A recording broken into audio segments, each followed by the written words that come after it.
Hey guys, welcome back to my channel. कैसे आप सभी लोग? आई होप आप सब अच्छे होंगे। तो ये है मेरी पैकिंग जो मैंने शादी के लिए करी है और हर एक बैग में अलग अलग जनों के कपड़े हैं। तो भाई वगैरह मुझे लेने के लिए आ गए। ठंड के कपड़े हैं तो पैकिंग बहुत ज़्यादा हो गई है क्योंकि बैग बहुत जल्दी भर जा रहा था। और उसके बाद मैं पहुँच चुकी हूँ अब घर, और भाई अब बैग उठा करके ऊपर लाएंगे। और ये सब इतना मजाक उड़ा रहे थे कि एक महीने की इतनी सारी पैकिंग पर शादी की पैकिंग है। हर कपड़े का मैचिंग सैंडल चाहिए, ज्वेलरी चाहिए, जैकेट्स चाहिए, सब कुछ चाहिए, स्टॉल शॉल। तो वो चीज़ें भरती जा रही थी। उसके बाद में आई तो मम्मी ने ऐसे स्वागत करा, मतलब टीका वीका लगा करके और आरती वारती करके जो होता है वो चीज़ें करी मम्मी ने, क्योंकि पहले गेस्ट थे हम शादी के और बेटी है तो भाई वो चीज़ तो मम्मी हमेशा करती है। उसके बाद भाभी ने आकर के पैर मेरे धोए हल्दी से, और ये हर कोई करता है जब भी ननद घर आती हैं तो भाभी हल्दी से ननद के पैर धोती। जबकि मैं मना कर दी थी इनको, बिल्कुल भी मुझे ये चीज़ें बिल्कुल पसंद नहीं आती कि भाभी मेरे पैर धो। मैं भाभी के क्यों नहीं धो सकती? बात तो एक ही है, वो भी हमारे घर की बेटी है। ऐसा तो नहीं है कि बहू जो है वो बेटी नहीं होती है। तो मैं भाभी को बिल्कुल मना करी थी, पर मेरी भाभी बिल्कुल नहीं मानी और ज़बरदस्ती आके लग गई कि नहीं जी रोज़ तो नहीं धोते, लेकिन अभी शादी की अब पहली गेस्ट है और ऊपर से बेटी हैं तो इस बार धोने दीजिए। तो भाभी ने इस बार धो दिया और बाबू के भी पैर छुए उन्होंने। उसके बाद मैं दोपहर के टाइम आई थी तो मुझे भूख भी बहुत तेज़ लगी थी, नाश्ता करके आई थी बस। तो मम्मी ने खाना बनाया था, दाल चावल और चना, क्योंकि उनको पता है कि मुझे ये खाना बहुत ज़्यादा पसंद है मम्मी के हाथों का। उसके बाद मैगी बनी बच्चों के लिए। शाम को पापा आ गए थे और वो खेल रहे थे बाबू के साथ, और शाम को मैगी बनी और अमित बाहर गया था, छोटे वाले समोसे लेकर के आ गया था। फिर हमने समोसा पार्टी करी और खूब सारे गप्पे मारे। मतलब आज ऐसा लग रहा था भीड़ भड़का, मतलब हमारे आती है ऐसे चहल पहल सी होगी, ऐसा लगने लगा कि हाँ शादी का घर हो चुका है। वैसे तो काम इतने ज़्यादा कर रहे थे लोग, आके मैंने देखा चीज़ें बिखरी पड़ी, इतना सारा सामान पैक वैक हुआ। मैंने तो कुछ नहीं किया, चांदनी मोना इन सब ने मिल के कर लिया। उसके बाद मैंने पार्लर वाली को बुक किया हुआ था तो वो आई मेरी यस मैम से। अब मेरे को करवाना था फेशियल और वैक्स करवाना था, अंडर आर्म्स वगैरह, तो मैं उसके लिए मैंने पार्लर बुक किया था। तो फिर वो आई और उन्होंने मतलब मुझे ट्रीटमेंट दी। तब तक बाबू को मम्मी ने संभाल लिया, चांदनी, और बीच बीच में एक दो बार बाबू मेरे पास आया।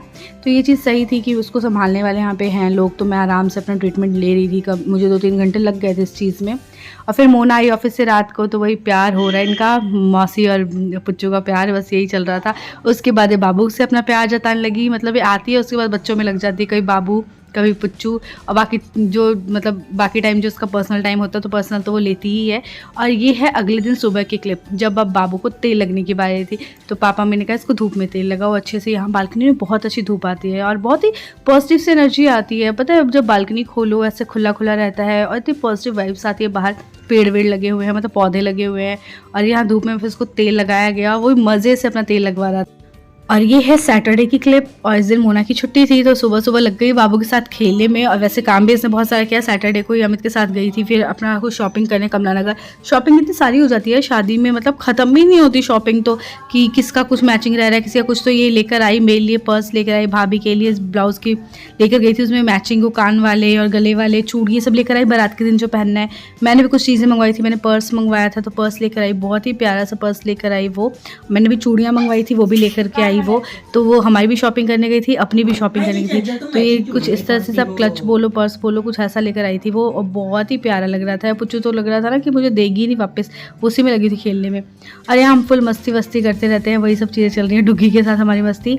और ये है रात की क्लिप, राहुल के दोस्त के बेटे का बर्थडे था तो बाबू को कुछ इस तरह तैयार किया मैंने, बहुत ही क्यूट लग रहा था। आज ना राहुल के फ्रेंड के बेटे का बर्थडे है तो बस हम लोग वहाँ जा रहे हैं, तो मैं उसके लिए तैयार हो चुकी हूँ। और मेरा लुक कुछ इस तरह का है।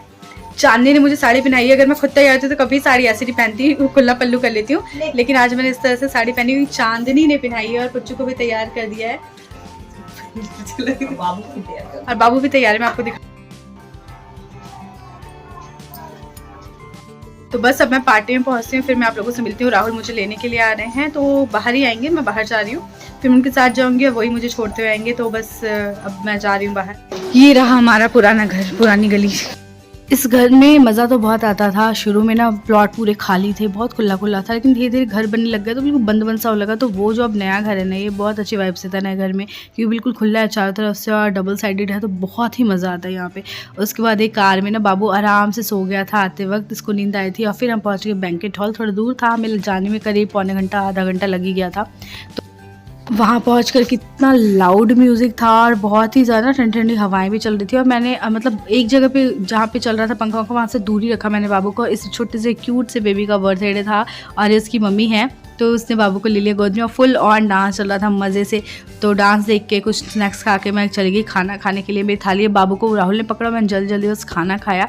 उसके बाद मैंने बाबू को लिया तो राहुल ने खाना खाया। कुछ ऐसा हम दोनों का चल रहा था और उसके बाद सब डांस करते थे। मैंने तो नहीं किया, मैं इसके साथ थी। और ये विष्णु के पापा हैं और उनके साथ इतने मज़े से बाबू खेला था। उनको बच्चा खिलाने इतने अच्छे से आता है, रो रहा था बहुत ज़्यादा। फिर मैं राहुल को कह रही थी जल्दी चलो, लेकिन अंकल ने जब लिया इसको चुप करवा दिया बिल्कुल और राहुल डांस करने में लग गए।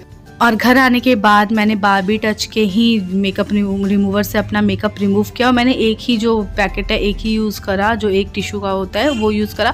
तो ये पूरा मेकअप इतना था कि मैंने शुगर का मेकअप अप्लाई किया था। थोड़ा वो ना मेकअप बहुत लॉन्ग लास्टिंग भी होता है तो उसको रिमूव करने में भी टाइम लगता है। तो इसका ये वेट था तो वो अब ड्राई हो गया था जब मैंने पूरा लगा लिया। इसमें ना मैंने जो वॉइस ओवर किया था, वॉइस ओवर प्रॉपर आई नहीं थी तो मुझे दोबारा से देना पड़ रहा है इसका वॉइस ओवर। तो मैंने सोचा इस टिश्यू को यूज़ करने का इस टाइम बहुत सही टाइम है। मैं देखूँ कि मेरे मेकअप को रिमूव करता है नहीं करता। तो उसने काफ़ी अच्छे से किया था, मतलब जितना ये वेट था उसने बहुत सही से किया। उसके बाद मैं बारबी टच का ही कुमकुम आदि ऑयल यूज़ कर रही हूँ। ये ऑयल मुझे बहुत ज़्यादा पसंद आया गाइज़। अगर आपको प्रोडक्ट खरीदने हैं तो आप मुझसे कॉन्टैक्ट कर सकते हो मैसेज में, और मैं आपको इसके इंस्टाग्राम पेज का लिंक आपको नीचे दे दूँगी। आप उनसे जाकर डायरेक्ट कॉन्टैक्ट कर सकते हो, आपको डिस्काउंट भी मिल जाएगा। आप उनसे एक बार बात करके देखना। और यहाँ पर जो है ना कुमकुम आदि ऑयल मैं रात को लगाती हूँ और मुझे बहुत ही ज़्यादा पसंद है क्योंकि उसको लगाने के बाद ना आपके फेस पे एक अलग सा ग्लो आता है। आप देखो मैंने मेकअप हटा दिया, काजल वाजल पे ध्यान मत देना क्योंकि ये बहुत लॉन्ग लास्टिंग है। ये अभी एक टिश्यू से नहीं हटा, दूसरा यूज़ करना पड़ता। मैंने ना छोड़ दिया कि चलो यार काजल लगाओ, कोई दिक्कत नहीं है मुझे। ऐसे मेकअप रिमूव करके सोने वालों में से हूँ नहीं, पर मुझे मिल गया है प्रोडक्ट तो चलो मैं कर लेती हूँ, अदरवाइज तो मैं ऐसे भी सो जाती हूँ। लेकिन ये जो मैंने ऑयल लगाया ना, मतलब मुझे बहुत पसंद है। मुझे इनके सारे प्रोडक्ट में ना कुमकुम आदि ऑयल सबसे बेस्ट लगता है। और लिपस्टिक जो हल्की फुल्की लगी हुई थी, मैंने सोचा इसी ऑयल को अपने होठ पे भी अप्लाई करती हूँ। और लिपस्टिक ना पूरी हट गई। उसके बाद जो आईज पे भी जो आई शेडो वगैरह थोड़ा बहुत बच रहा था, मैंने हर जगह अप्लाई कर लिया क्योंकि ये आपके ना स्किन टोन को थोड़ा इवन करता है और एक शेड मतलब लाइट कर देगा अगर आप इसको यूज़ करते रहोगे। कुमकुम आदि ऑयल यूज़ इसलिए होता है। और मेरी फ्रेंड ने ना यही बोल के मुझे दिया था और कुछ ने सुन लिया। और वो जो रोज़ कहती थी मम्मी अब गोरी कब होगी इसको लगाने के बाद, मतलब उसका ये था कि एक्सपेक्टेशन उसकी ऐसी थी कि मम्मी को ये तेल गोरा कर देगा। मैंने कहा बेटा गोरा काला कुछ नहीं होता, ये भगवान की दी हुई होती है। उसको समझाती रहती हूँ मैं चीज़ें, फिर भी उसका एक वो है कि ये उम्मीद है उसकी कि नहीं इस ऑयल से मम्मी गोरी तो हो ही जाएगी किस दिन तो बस। लेकिन ये ऑयल सही में ना बहुत अच्छा ग्लो देता है चेहरे पे, बहुत ही प्यारा लगा था मुझे। उसको लगाने के बाद अच्छा सा फील होता है ना जो वो हुआ था, तो बस मैंने वो लगा लिया और ये मेरी नाइट केयर रूटीन बन गया अब आजकल। तो मैं इसको यूज़ कर रही हूँ क्योंकि मुझे फीडबैक भी देना है, उनको भी देना है और आपको भी देना है, तो इसलिए मैं यूज़ कर रही हूँ। तो आज की वीडियो आपको कैसे कमेंट करके आप लोग ज़रूर बताइएगा। मेरे चैनल पे अगर आप लोग नए हैं तो सब्सक्राइब कर लीजिएगा, साथ में इस वीडियो को लाइक एंड शेयर भी कर दीजिएगा। Thank you so much for watching, till then stay tuned.